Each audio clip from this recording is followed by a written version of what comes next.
Morning बच्चों।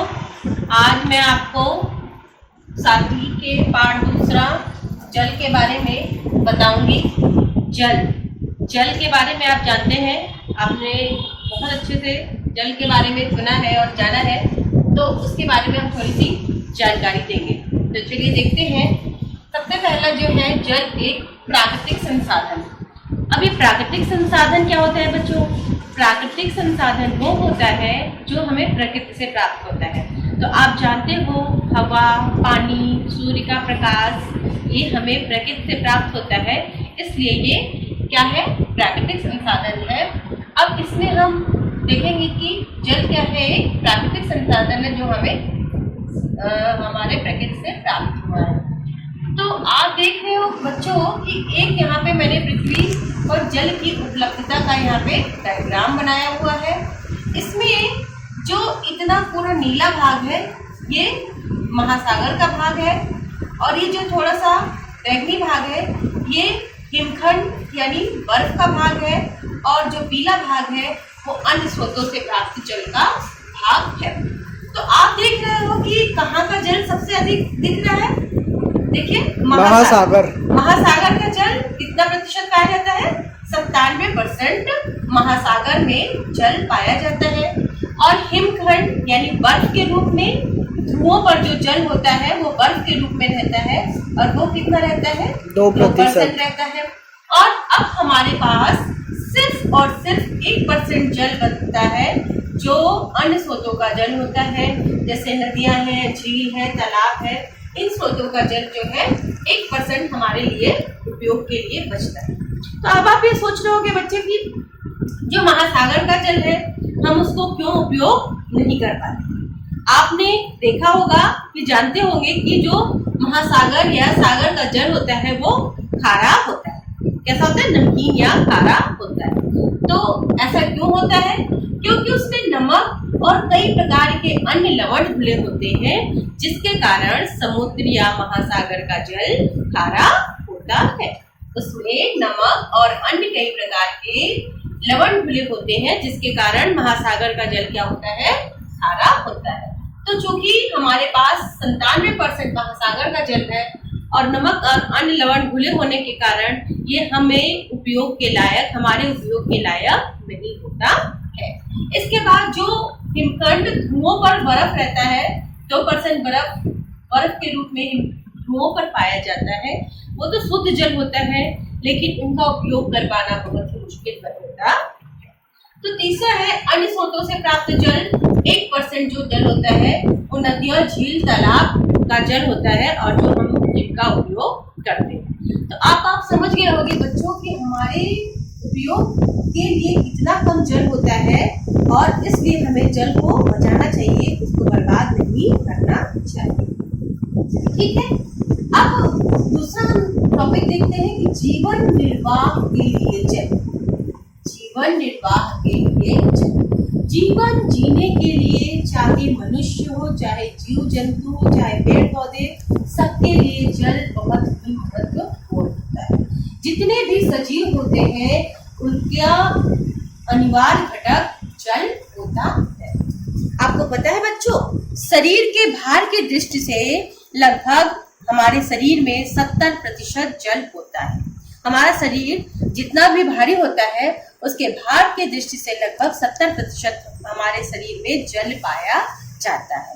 तो अब आप सोच रहे हो कि इतना प्रतिशत हमारे शरीर में जल पाया जाता है, तो इसका कार्य क्या है?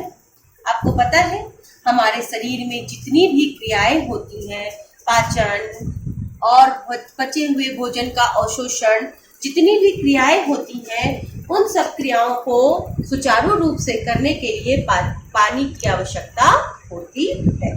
अगर हम अच्छे से पानी नहीं पिएंगे तो हमारे शरीर की जो क्रियाएं होती हैं वो अच्छे से काम नहीं करेंगी। इसलिए हमको 2 से 3 लीटर एक दिन में जल पीना चाहिए। इसलिए एक दिन में हमें 2 से 3 लीटर जल पीना चाहिए। अब आपको पता है कि जो हम जल पीते हैं उनको हम अपशिष्ट पदार्थ के रूप में मूत्र और पसीना के द्वारा हमारे शरीर से बाहर निकलता है। मूत्र और पसीना के रूप में हमारे शरीर से जल बाहर निकलता है। ये जो पसीना निकलता है इससे क्या होता है पता है आपको बच्चों? पसीना निकलने से जो हमारे शरीर का ताप है वो नियंत्रित रहता है, इसलिए पसीना निकलना भी बहुत आवश्यक होता है।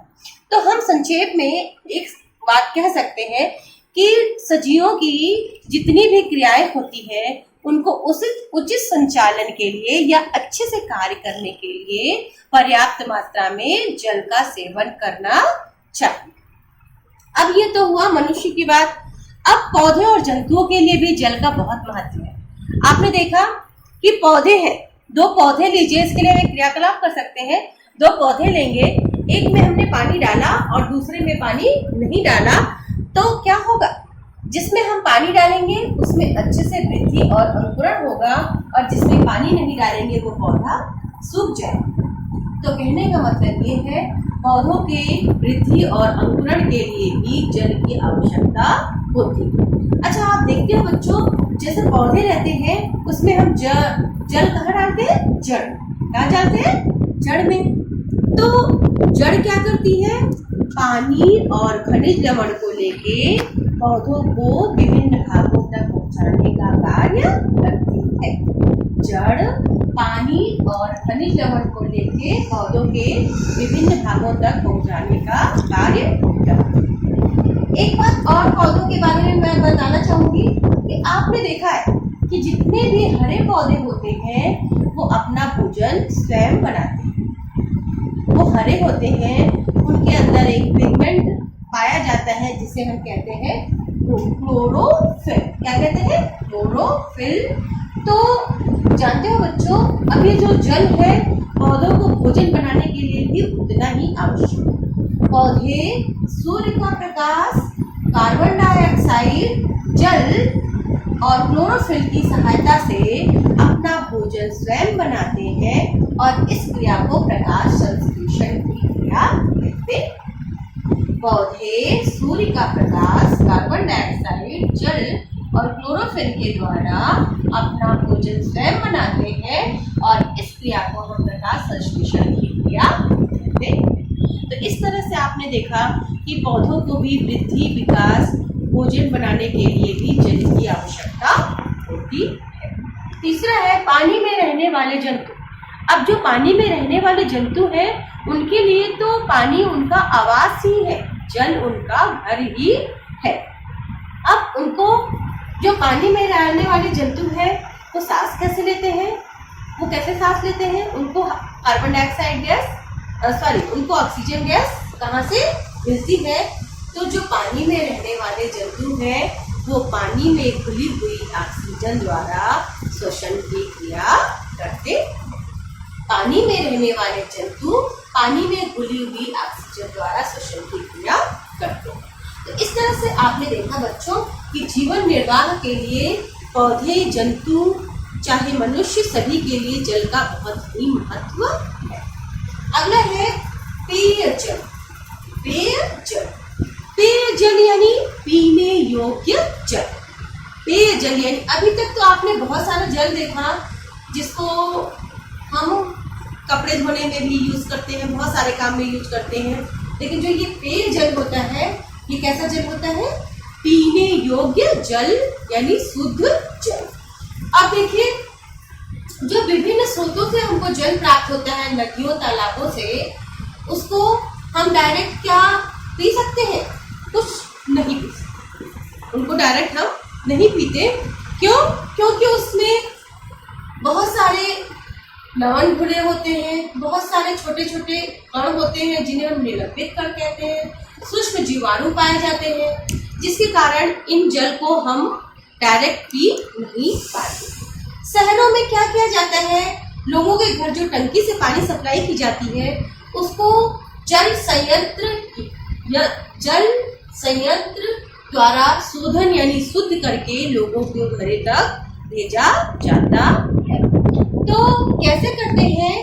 जो घुलित लवण है, निलंबित कण है, सूक्ष्म जीवाणु है, इनको साफ करके फिर पानी को लोगों के घर तक पहुंचाया जाता है। तो सूक्ष्म जीवाणु को साफ करने के लिए विरंजक चूर्ण या ब्लीचिंग पाउडर डाल के पानी को कीटाणु रहित बनाया जाता है।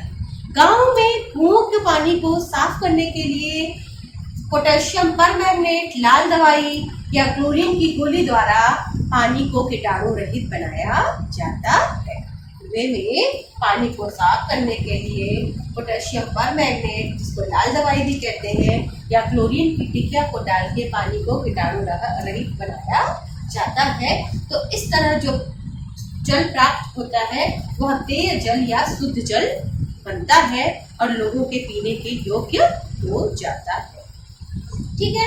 और बहुत से घरों में फिल्टर लगा होता है जो पानी को शुद्ध करके लोगों को पीने के काम में आता। तो इस तरह से हमने देखा कि पेय जल, पीने योग्य जल। अगला है अशुद्ध जल। क्या है? अशुद्ध जल। अब अशुद्ध जल क्या होता है बच्चों? अशुद्ध जल जल का सबसे शुद्ध रूप होता है और इसका उपयोग प्रयोगशाला में किया जाता। अशुद्ध जल को डिस्टिल वाटर भी बोलते हैं।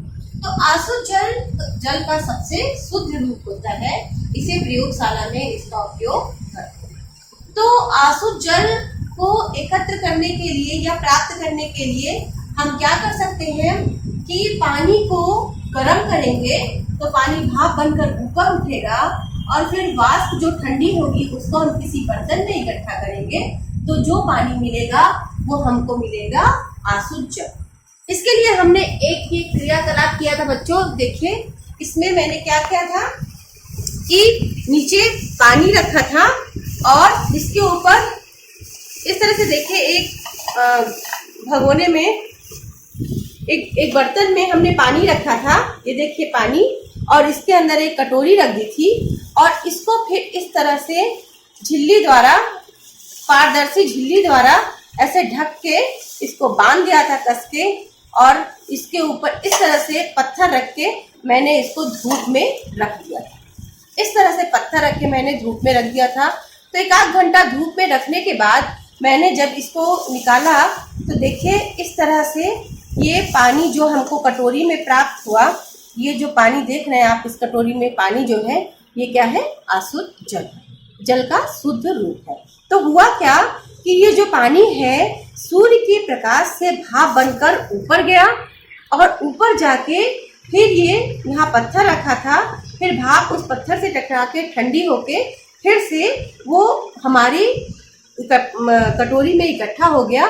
तो इस तरह से जो जल प्राप्त हुआ वह जल का शुद्ध रूप है और ये अशुद्ध जल।